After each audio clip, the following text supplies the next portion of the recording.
banyak cara sibil yang bisa kita buat untuk meningkatkan engagement sama reachment. Tapi yang paling penting daripada semua itu, saya ingin mengatakan produksi konten harus rutin. Harus konsisten, Jangan Kang, sampai ya. ada jeda. Iya, jangan sampai ada jeda. Kalau bisa setiap hari produksi.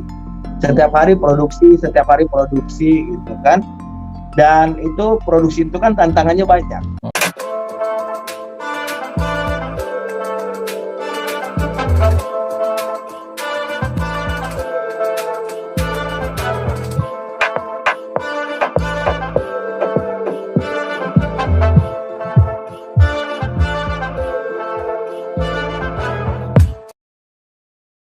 Assalamualaikum warahmatullahi wabarakatuh, Sobat Literasi. Kembali lagi kita bertemu di acara Cakap Literasi. Kali ini kita kedatangan tamu, seorang pakar digital marketing, digital branding. Dia adalah Dr. Ruli Nasrullah, atau kita biasa menyapanya Kang Arul. Arul kan dosen galau, banyak sekali namanya gitu ya. Gimana Kang Arul, apa kabar? Sehat, Kang? Sehat, alhamdulillah. Lagi padat banget ini ya. Ini lagi di mana nih? Lagi di Pondok Gede ya, ngisi acara ya? Ya, di Pondok Gede lagi bimbing teman-teman tour leader, pembimbing haji umroh. Oh, iya nih Kang Arul ini sudah berpetualang ke berbagai tempat ya, jadi konsultan, jadi narasumber berbagai acara ya, di kementerian, di lembaga-lembaga pemerintah gitu ya. Oke Kang, lagi sibuk apa nih sekarang Kang nih? Lagi apa yang digarap nih Kang? Kalau saya sih kerjaan biasa ya, jadi konsultan di beberapa kementerian, kemudian juga partai politik dan individu-individu sih. Kalau tahun lalu beberapa perusahaan, sekarang lebih main ke kementerian aja sih. Iya. Ini kayaknya memang dunia digital ini sedang ini Kang ya, sedang jaya-jayanya Kang ya. Iya, karena persoalannya orang udah jarang nonton ini, nonton TV, beli koran, beli majalah dengan segala macam gitu. Jadi sesuatu yang bisa dicepat akses ya media sosial gitu. Media sosial. Dan info terbaru cepat kan, kayak tabrakan di Balikpapan, tiba-tiba kita dapat gitu kan sedetik kemudian gitu kan. Jadi informasinya cepat dan eranya udah di dalam genggaman kan, di handphone.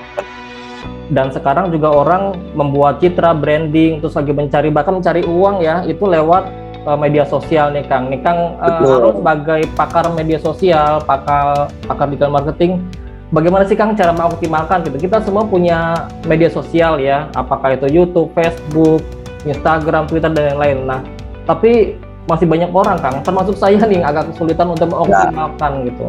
Gimana Kang tips-tipsnya Kang? Sebenarnya tipsnya banyak banget, Bill, ada 1001. 1001 tips ya. Tapi yang paling penting kita mulai dari awal dulu. Step awalnya adalah ketahui pangsa pasar kita dulu. Captive marketnya, ceruk pasarnya kita tahu dulu. Jadi kalau ceruk pasar kita tahu soal kayak Bill ini, literasi, ya sudah, berarti kita sudah paham pangsa pasar kita orang literasi digital, target demografinya orang tua gitu kan. Berarti kontennya, visualnya, bahasanya juga sesuai dengan demografi si target pasar itu. Kadang-kadang banyak orang salah bikin konten tapi nggak paham tuh targetnya itu seperti apa gitu. Nah itu cara kita tahu apa demografisnya itu gimana Kang? Banyak hal. Pertama dari awal kita udah tentukan nih sebelum kita bikin konten. Dari awal kita udah target nih gitu kan. Targetnya ini perempuan kah, laki-laki kah, anak sekolah kah, atau anak kuliahan. Yang kedua kita bisa lihat dari insight. Setiap media sosial itu dia punya wawasan ataupun insight. Kita cek aja di situ. Nanti kita bisa tahu berapa jumlah demografi perempuannya, usianya, gendernya, sampai di tempat dia mengakses itu dari mana. Itu kita bisa tahu semua sih, Bill. Dan itu akan menjadi lebih mudah. Lebih mudah. Itu pakai analitiknya Kang ya. Ada Facebook Analytics, YouTube Analytics, Google Analytics gitu ya. Betul. Jadi buat saya sih sebenarnya itu basic banget sih sebenarnya, kita tahu target market kita. Jangan sampai nanti kalau targetnya dewasa kita pakai bahasa anak-anak. Hai bro, kita ngomongin literasi digital. Wah salah, targetnya kan nggak ke situ gitu kan. Jadi memang kita yang pertama menyesuaikan dulu sama target kita gitu Kang ya. Misalnya kalau kita mau jualan sesuatu, tapi problemnya gini Kang, kalau kita nggak punya yang kita jual, tapi kita ingin menjual semacam jasa, kan kita nggak ada yang di ini nih, nggak ada yang ditampilkan barangnya, itu gimana Kang? Yang pertama dibangun. Kalau saya sih, ya, ada banyak jawaban. Pertama bisa jadi kita bikin banyak saluran dulu, Bir. Jadi kalau misalnya pangsa pasar kita beragam nih. Oh, yang SMP kita bikinin IG sendiri. Ini khusus SMP nih. Visualnya kayak apa, menyasar SMP. Kemudian yang SMA kita bikinin lagi. Yang kuliah kita bikinin lagi. Yang kantoran kita bikinin lagi. Jadi sasaran itu akan menjadi tepat. Saya nggak setuju kalau seandainya cuma satu saluran, Bill. Karena satu saluran itu kan kita menentukan tone and voice kita kan. Cara menyapa khalayak, cara menyapa subscriber, follower gitu kan nggak bisa disamain, gitu kan. Dan itu kan akan menjadi lebih akrab kalau kita di media sosial. Kalau penontonnya bapak-bapak, ibu-ibu atau keluarga, orang tua, kita bisa memanggilnya dengan bapak ibu. Nah itu lebih enak. Bayangin kalau misalnya kita tidak bikin justifikasi clustering terhadap media sosial, nanti kita ngomong bapak ibu, yang nonton anak SMP. Pertama kali nonton aja udah nggak nyaman dia, udah nggak nyaman kan, udah gua nggak mau nonton gitu. Tadi maksudnya satu jenis media sosial atau rame-rame ke berbagai sisi tadi? IG, gitu loh. IG yang buat SMP sendiri, IG buat kuliah sendiri, yang buat sendiri. Jadi akan lebih banyak jangkauannya. Oh, jadi kecuali kalau mengolah banyak itu dong, satu akun di beberapa nama. Tidak mau. Iya, mau tidak mau. Kecuali kalau kita bekerja keras dengan copywriting yang bagus, bikin skripnya bagus, udah satu channel aja, satu channel IG atau satu channel YouTube, tapi bahasanya betul-betul ketat gitu loh. Kita harus memikirkan apa nih panggilannya. Nah, bisa sahabat literasi atau bro literasi atau sis literasi atau apapun itu, tapi yang aman lah, cari yang aman. Oke. Nah itu kan misalnya kita memaksimalkan nih satu akun aja, saya cuma punya satu akun gitu. Nah itu gimana misalnya ingin meningkatkan, kalau di Instagram ingin meningkatkan follower gitu ya, dan kita pengen artis-artis itu juga pengen lihat punya kita, itu kira-kira gimana tips singkatnya? Interaksi, Bill. Ya kita selalu ingin, dan semua pengelola media sosial pasti ingin komennya banyak, like-nya banyak, share-nya banyak, view-nya banyak, tapi lupa bahwa orang lain juga ingin itu. Nah, bikinlah timbal balik itu, kita berinteraksi, kita komen di akun orang, setiap hari bikin jadwal untuk melihat antara 100 sampai 200 akun IG orang lain. Kita komen di situ. Nanti masa sih dari 100 itu nggak ada yang balas komen ke akun kita, nggak ada yang follow kita gitu. Jadi buat saya adalah algoritma apapun, mau copywritingnya baik, mau hashtagnya tepat, mau visualnya bagus, kalau interaksi nggak dijalanin, tetap aja akan pincang. Jadi interaksi ini buat saya itu 60% cara untuk meningkatkan follower. Berarti kalau untuk bangun interaksi, berarti kita harus nyediain waktu khusus untuk misalnya walking gitu ya, dan beri komentar gitu Kang ya. Iya, karena kita mencoba jadi profesional kan. So kalau misalnya IG kita memang ditujukan untuk profesional, mau tidak mau kita harus meluangkan banyak waktu untuk melakukan interaksi, meluangkan banyak waktu untuk riset keyword, meluangkan banyak waktu untuk melihat visualisasi, tipografi. Jadi profesional gitu, nggak sekadar naik selesai. Kang, ini kan ada banyak medsos ya, kayak misalnya Twitter, YouTube, Facebook, Instagram. Nah itu kan bukannya, dan orang banyak beragam ya, ada anak-anak, orang dewasa, remaja. Nah itu masing-masing punya ini nggak? Khusus misalnya kalau YouTube itu khusus anak muda, kalau Facebook untuk bapak-bapak, ada seperti itu nggak penggolongan usia? Kalau saya sih tergantung konten. Kalau kontennya memang dia bermanfaat, mau di saluran apa aja akan dicari. Banyak orang mengatakan Twitter itu untuk ngomongin politik, tapi nggak juga kok. Ada Twitter yang memang untuk bimbingan skripsi, tesis disertasi, ada Twitter untuk konsultan psikologi gitu kan, ada Twitter untuk masak-masak. Jadi buat saya adalah kita mengkreasi konten aja sebenarnya. Kita tahu captive marketnya, terus kita tahu jenis media sosialnya. Gak apa-apa, jangan berpikir bahwa di YouTube tuh harus video mulu gitu kan, nggak juga gitu kan. Toh bikin PowerPoint dengan suara pakai beberapa aplikasi, kita bisa bikin video yang memang bisa diakses banyak orang gitu. Nah kan sekarang kan interaksi itu ya, kita berharap dari interaksi tersebut nanti memunculkan jumlah follower atau subscriber yang besar gitu Kang ya. Nah terus lagi kita akhirnya mendapatkan cuan dari sana kan. Betul.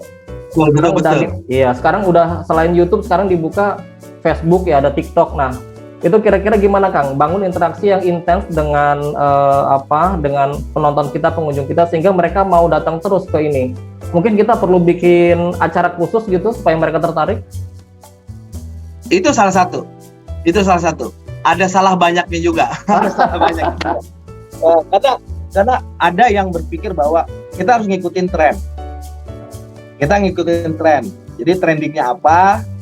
Seandainya layangan putus nih gitu. Udah bikin konten, yuk literasi digital soal layangan putus, bahwa ini begini, bahwa ini hanya fiksi, pemainnya itu hanya cerita gitu kan. Atau kita bikin trending sendiri, bikin karakter konten tersendiri gitu kan. Atau juga kita bikin acara giveaway langsung gitu kan, berhadiah atau segala macam. Sebenarnya banyak cara sibil yang bisa kita buat untuk meningkatkan engagement sama reachment. Tapi yang paling penting daripada semua itu, saya ingin mengatakan produksi konten harus rutin. Jangan sampai ada jeda. Iya, jangan sampai ada jeda. Kalau bisa setiap hari produksi. Setiap hari produksi gitu kan. Dan itu produksi itu kan tantangannya banyak. Apalagi Billy kan sebagai YouTuber gitu kan. Itu harus bisa menguatkan orang nonton 1 jam. Contoh kalau videonya 1 jam. Itu 5 menit aja orang ini bisa nguatin nggak kita nonton itu. Jadi kalau bisa nguatin itu akan menjadi tantangan tersendiri. Jadi kreasi konten itu buat saya, setelah mengetahui ceruk pasarnya, lapisan kedua adalah bagaimana kita memproduksi konten yang baik, yang di mata itu enak ngebacanya, ngelihatnya, suaranya juga jernih, bisa didengar, dan yang membuat orang tuh tahan nonton konten itu. Nah, buat pemula nih Kang, ya, ini biasanya kalau pemula kan ketika melihat yang profesional kayak Kang Arul udah, aduh hebat banget nih ya. Cuman kadang-kadang suka bingung ini mulainya gimana Kang? Mungkin dari hal yang kecil dulu, yang sederhana dulu kali ya, atau gimana tips-tipsnya? Supaya paling nggak biar konsisten ya. Bikin outline, Bill. Bikin outline sama bikin kalender. Jadi kalau seandainya hanya bisa bikin 3 produksi, ya jangan profesional deh, santai-santai aja. Tapi kalau ingin profesional, itu 1 bulan itu udah penuh kalendernya. Jadi Senin upload apa, Selasa upload apa, sampai 1 bulan gitu. Di jadwal itu akan menguji ketahanan kita, menguji konsistensi kita, menguji komitmen kita untuk memproduksi konten gitu. Nah, buat pemula buat saya seperti itu. Jadi bertahanlah dengan pilihan ceruk pasar dan target market yang mau kita kejar. Produksi konten terus-menerus selama 1 bulan. Nanti bulan kedua kita akhirnya jadi terbiasa tuh. Oh gini loh. Dan di bulan kedua kan kita bisa tahu insight-nya, wawasan konten kita. Oh konten apa yang disukai? Oh yang disukai intonasi suaranya seperti ini. Kang, sekarang kan ini ada istilah copywriting, digital branding gitu Kang ya. Nah ini buat pemula nih Kang. Ini gimana kira-kira caranya Kang untuk supaya bisa misalnya tulisannya mempengaruhi orang untuk nonton gitu, gimana Kang? Buat pemula Kang. Diawali dengan nama channel dan nama akun, Bill. Nama channel, nama akun yang sekali kita ngomong orang langsung ingat. Karena channel Kang Arul, YouTube-nya apa? Kang Arul, Facebook-nya Kang Arul, IG-nya Kang Arul, Twitter-nya Kang Arul. Jadi semuanya Kang Arul, cepet ingat gitu kan. Tapi kalau seandainya YouTube-nya itu Juminten 187356, itu besok orang ini Juminten berapa ya gitu kan. Jadi buat saya penamaan akun itu adalah basic gitu loh, basic untuk kita nge-branding. Yang gampang diingat Kang gitu ya. Semakin gampang diingat, betul, itu akan semakin memudahkan kita untuk mengaktifasi branding. Nah terus setelah kita membuat judul gitu yang bagus, terus kira-kira apa gitu Kang? Yang kedua adalah marketing dan promotion. Ya, jadi setelah diaktifasi, kita marketing promosi, jalan-jalan, jangan malu minta orang subscribe. Setiap ketemu orang subscribe dong. Karena kalau YouTube sendiri kan dia perlu 100 subscriber kan untuk bisa mengubah linknya menjadi nama. Jadi kalau udah 100 subscriber, namanya itu yang awalnya X, Y, Z, W, Y, Y, 36 bisa diubah jadi nama channel. Jadi jangan malu untuk mempromosikan gitu. Jadi setiap ketemu orang, subscribe dong, gitu kan, ikut grup-grup, ikut Facebook grup, gitu kan, grup-grup WA, itu banyak banget yang bisa kita kerjasama.